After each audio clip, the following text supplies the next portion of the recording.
Bonjour à tous et bienvenue dans le second épisode de la série de vlogs Mission Achat-Revente. On se retrouve ensemble à Paris, sous la neige. Caille de ouf, j'ai la truffe toute froide là. Bon, on va enchaîner directement, on continue la recherche d'appartement. Là, je me rends vers une visite dans le 18e. Un appartement dans une bonne copro encore, premier étage, à rénover. Bon potentiel déjà, il y a des moulures, une cheminée, etc. Le genre de bien sur lequel on peut faire vraiment un petit bijou, je pense. Donc voilà, on s'y rend. On arrive devant la façade, donc vous voyez, façade en pierre de taille, plutôt en bon état, rien de spécial à redire. Ensuite, les parties communes, pour le coup, elles sont vraiment en bon état, elles ont été rénovées il n'y a pas longtemps, je pense. On arrive sur une courette intérieure, et là, le ravalement est à prévoir, parce que le ravalement est en très mauvais état. Pour ce qui est de l'appartement, bon, l'électricité, c'est assez vétuste, c'est à refaire. Après, le reste de l'appartement, ça va, franchement. Il n'y a pas vraiment beaucoup de valeur à apporter, ça qui est un peu dommage. La salle de bain, oui, il faudra tout casser, tout refaire. Comme vous voyez, c'est assez vieillot. Pas très accueillant. Et pour la pièce de vie, en revanche, bah, c'est plutôt cool. La cheminée, le sol plutôt en bon état, les murs ils sont en super état, il y a encore les moulures, etc. C'est pas trop dégradé. Donc ça, certains le prennent pour un point positif, mais pour moi c'est un point négatif parce que plus je peux apporter de valeur, plus je peux avoir un bénéfice élevé. Et là, ce qui servait de cuisine, et en fait vous voyez que le mur il y a une infiltration. En fait, derrière c'est les WC sur le palier et la descente fuit. Et les WC sur le palier, la particularité, c'est que j'ai possibilité de les acheter, de casser ce mur-là, et de faire une grande cuisine du coup, et de gagner 1 m². Donc vous voyez, ce sont les WC sur le palier, avec la descente fuyarde. Et là, ce pour là, si je le casse, on est dans la cuisine. Donc là, ce sera vraiment une belle amélioration. Quand je sors du travail, je me rends vers une visite. Donc en fait, j'étais au travail et j'ai vu une très bonne annonce. Donc directement, j'ai contacté l'agent et je lui ai demandé un rendez-vous. Donc c'est pour ça qu'il fait sombre. Malheureusement, on verra pas bien l'appartement. Donc là, il s'agit d'une très petite surface. C'est 10 mètres carrés dans le 12e arrondissement. Je vous entends déjà arriver. Dire oui, 10 mètres carrés, qui va vivre dedans? Moi, je pourrais pas vivre dedans. Et je vous arrête, on en a rien à foutre. Moi non plus, je pourrais pas vivre dans 10 mètres carrés, mais on s'en fout de nous. En immobilier, ce qui compte, c'est vraiment ce que le marché veut. Et à Paris, les petites surfaces, c'est ce qui est le plus demandé sur le marché, ce qui est le plus recherché, ce qui est le plus liquide, ça veut dire ce qui part le plus rapidement. Donc, faut arrêter de penser avec votre cerveau à vous. À Paris, il y a plein de gens qui vivent dans 9 mètres carrés, WC sur le palier.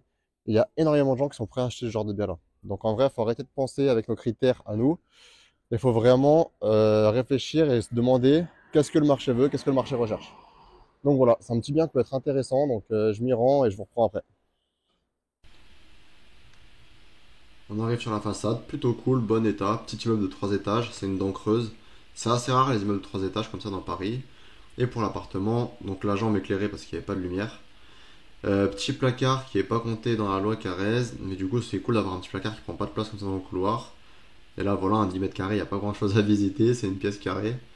La salle de bain c'était vraiment séparé par un rideau. Vous voyez, des gens vivaient comme ça, bon c'est pas terrible. Donc là il faudrait cloisonner, venir créer vraiment une pièce d'eau, changer les fenêtres, et ça donne sur une cour d'école.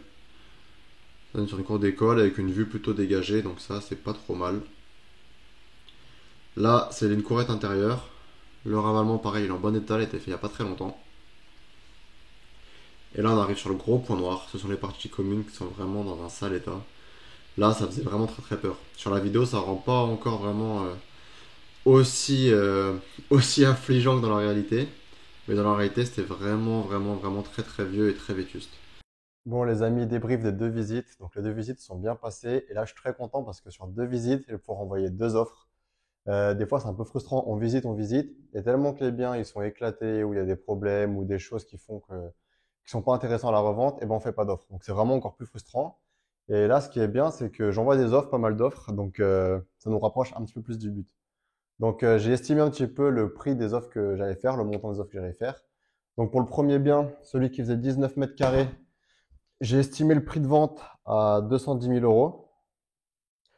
Donc prix de vente, 210 000. L'offre, j'ai prévu de la faire à 145 000. 140, au lieu de 169. Donc 145. Donc maintenant, il faut calculer les frais de notaire. 145, 145. 145 fois 8%. 11,6, on va dire 12. Et pour 19 mètres carrés, j'ai estimé environ à 15 000 euros les travaux. Je sais, vous voyez déjà venir, vous allez me dire, ouais, c'est pas cher, etc. Je travaille dans le bâtiment, j'ai pas mal d'avantages. Donc les travaux, j'arrive à les sortir vraiment moins cher que la plupart des personnes. Donc voilà pourquoi vous allez voir pendant mes vidéos que mes prix des travaux, enfin mon coût de travaux est plutôt faible. Donc 15. Donc si je récapitule, ça fait 210 moins 145 moins 12 moins 15. Ça nous ferait 38 000 euros de bénéfices. 38 000 euros. Sachant que 210, c'est un prix de vente un petit peu optimiste. Donc en fait, mon offre, je me suis basé sur le fait que j'allais le vendre 200 000. Je pense pouvoir le vendre 210, mais 200 000, c'est vraiment un peu plus sécurisé. Et donc pour 200 000, ça ferait 28 000 euros pour 210. Mais pour 210, ça ferait 38. Et si jamais j'arrive pas à le vendre 210, je le vends 200, ça me ferait 28. Donc ça, c'est nickel. Et ensuite, le second bien que je viens de visiter, donc le petit 10 mètres carrés, lui, il est à 99 500. Donc j'ai fait mes calculs et je compte faire une offre à 80 000. Je vais vous expliquer pourquoi. Donc c'est un immeuble au sein duquel j'ai vu des immeubles partir vraiment assez cher.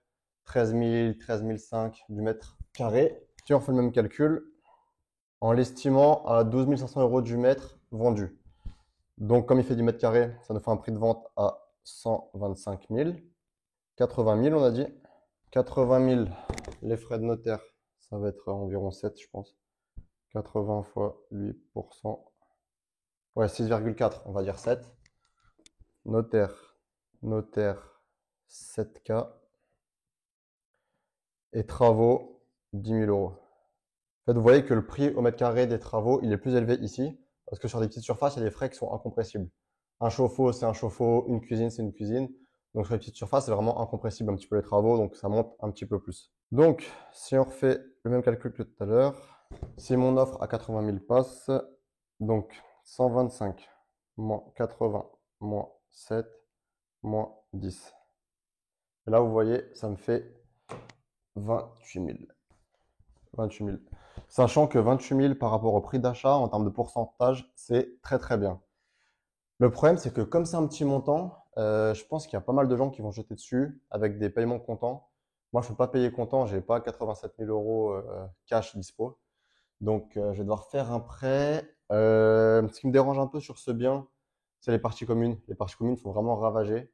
Après, il a pas mal d'avantages. Troisième étage, j'ai un vrai WC, mais les parties communes, c'est vraiment, elles sont un peu rédhibitoires. Je sais pas à quel point c'est un problème par rapport à tous les bons arguments qu'il y a, mais je vais quand même faire une offre. Dans l'immobilier, des fois, il faut tirer et après réfléchir. Et pour concurrencer les gens qui peuvent payer comptant et toute la demande qu'il va y avoir, je vais faire un truc très très risqué, mais je vais pas mettre de conditions suspensives d'obtention de prêt. Ça veut dire que si jamais j'ai pas mon prêt, je suis obligé d'acheter le bien. Et si je me désiste, je dois payer, je crois, 10 ou 15% du prix et j'aurai pas le bien. Mais en vrai, je prends pas un très gros risque parce que avec les frais de notaire, il sera à 87 000. Si je mets un apport de 25 000, il reste 62 000. Je vois pas pour quelle raison je pourrais pas obtenir un prêt de 62 000 euros. Donc je pense que c'est un risque, c'est un petit peu dangereux de faire ça, mais c'est un risque quand même mesuré. Donc je vais quand même le faire. Je vais faire mes deux offres, je vais les envoyer et on va voir ce que ça va donner.